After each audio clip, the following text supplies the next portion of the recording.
Hello and welcome back to another episode of Nick Tiffany's Movie Reviews. Today we're talking Indiana Jones and the Dial of Destiny, the fifth installment in the Indiana Jones saga. This fifth time marking the first film not directed by Steven Spielberg. So if you thought Crystal Skull was a whiff and, it had to be someone else, it wasn't.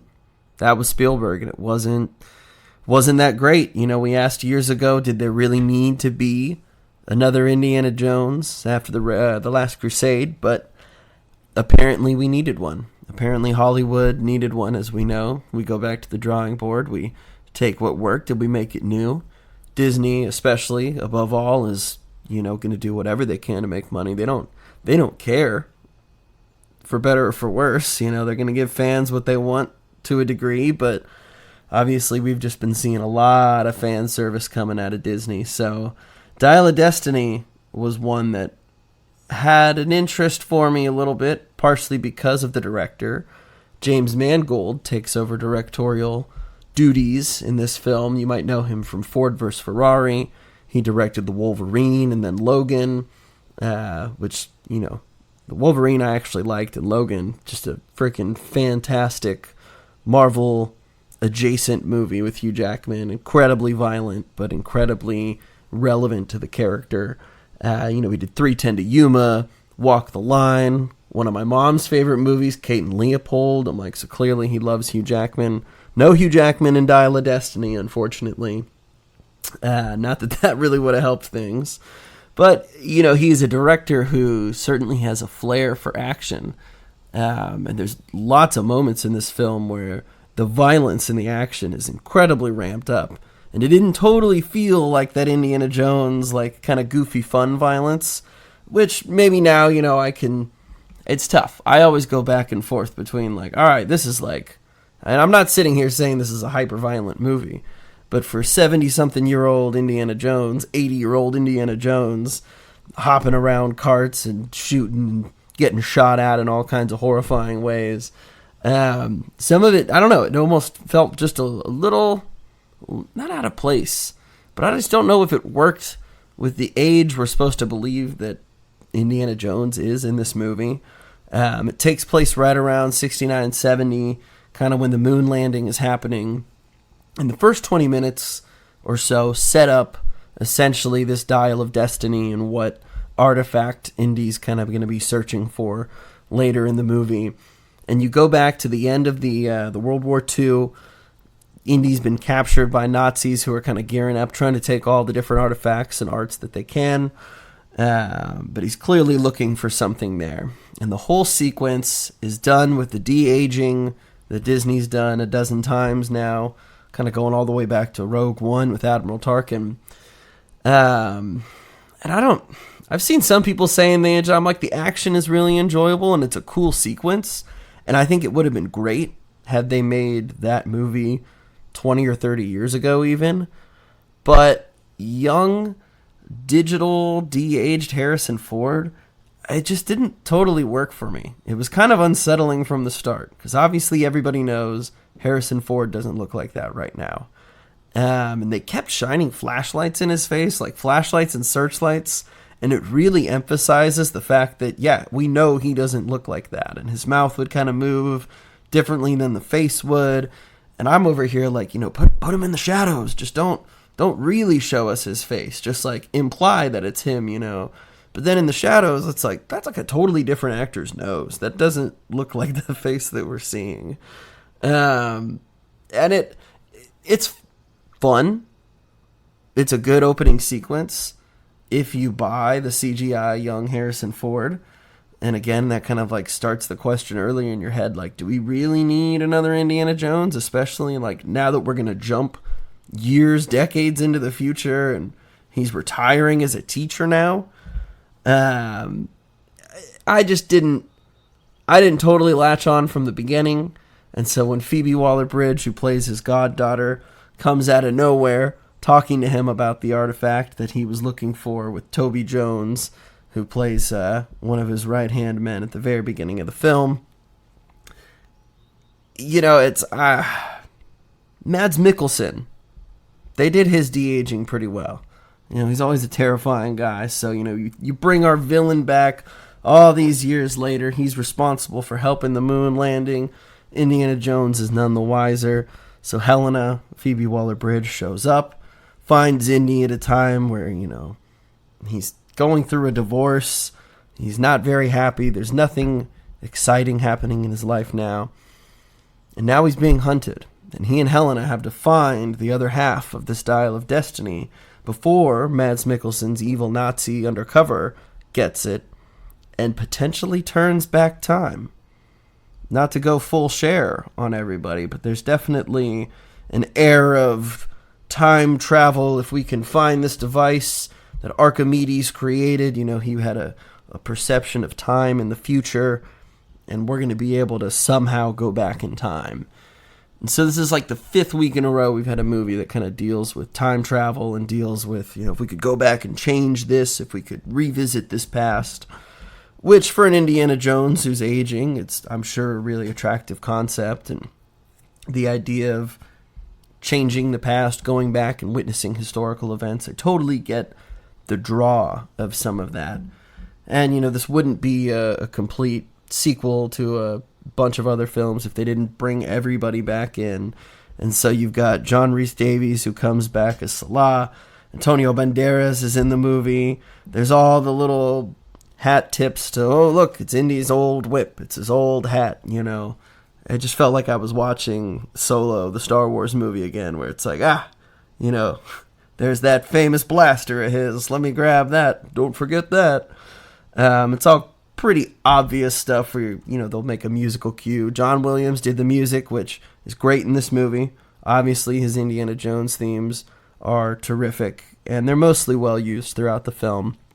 They definitely try to sucker you in with that emotion where you're like, I'm like, I know that this isn't really doing for much. It's not doing much for me on the screen at the moment, but the music's really, I'm like, that's what, there could be an extra star in here just for the music, but that was then me. This is now me.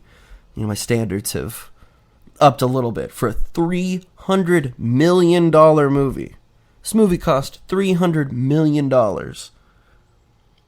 I don't know what I expected, but I expected to enjoy it more than I did. Saw it on a great screen, great sound and everything, receptive crowd. But I think everyone kind of had the same thoughts. It's like this movie's just kind of, he's past his prime. At least in the Star Wars Force Awakens, they let Harrison Ford be old, and he kind of serves a purpose as far as maybe passing the torch and, helping Kylo move on. But there were moments in this film where Harrison Ford as Indiana Jones gets really emotional and really talks about not knowing his place in the world anymore as technology and time are changing. And unlike the other films, there was not as big of that ancient civilization, treasure hunt draw. Obviously, they still go searching, and there's definitely historical information throughout the film. But it almost just feels more procedural than it did we have to get to this place and we're sliding down chasms and boulders are chasing us and you're darting past all sorts of booby traps. And I get it. 70, 80-year-old Harrison Ford can't be doing that. I mean, he broke his leg. I forget on which movie. I don't think it was this movie. Maybe it was. He broke his leg during some movie and they had to push filming back for a while. And it's like, he's an old guy. He's still turning in great performances, but it's like, you need to not ask so much of him now, I think. But I enjoyed it. It wasn't a bad movie, but $300 million budget, the director involved, just the feel of the story, I was hoping it would have been a lot better. It has most of the pieces to be better, but I think the direction in which they told the story kind of jumbles things. And at first, there's this old world, new world. Helena's the young, I'm just going to get every artifact I can and sell it. And of course, Indiana Jones is like, no, we got to put these things in museums. And, we're going to be button heads for a while. And of course, obviously they're going to change their minds probably by the end. I've seen enough movies. You've seen enough movies to know, okay, they're going to complete a character arc. I'm sure they're going to come around and eat their words and be changed by the experiences. But early on, you're kind of like, I know these two aren't getting along, but it's not as enjoyable as maybe they thought it was to watch them not get along. And there's just kind of goofy little moments in between, like really serious hardcore action where you're like, oh, that guy should probably be dead. And then someone's joking over here, hanging off the side of a car. Like, I don't know. The moments of seriousness are often underscored by the need to feel like you make a joke or lighten the mood somehow because it didn't want to go full violence, this is hardcore action. This is probably what would happen when Nazi treasure hunters are seeking something that could turn back time for them. And, they're still respecting the Disney audience, and it's like, hey, we work for the mouse. It's got to be accessible for the family, for young kids and old folks alike. So what you end up with is kind of a mixed bag of a movie that doesn't quite know what it wants to be.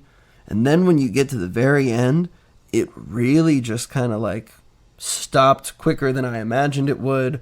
Really doesn't do itself a favor in the sense of offering Harrison Ford a terrific emotional moment, a great ending monologue. I don't know. I'm not really spoiling anything here with this, but everything that the film builds up to just really quickly fades at the end, and you're kind of left scratching your head like, wait, what? How did we just jumped around from this to this and it's over? It's done?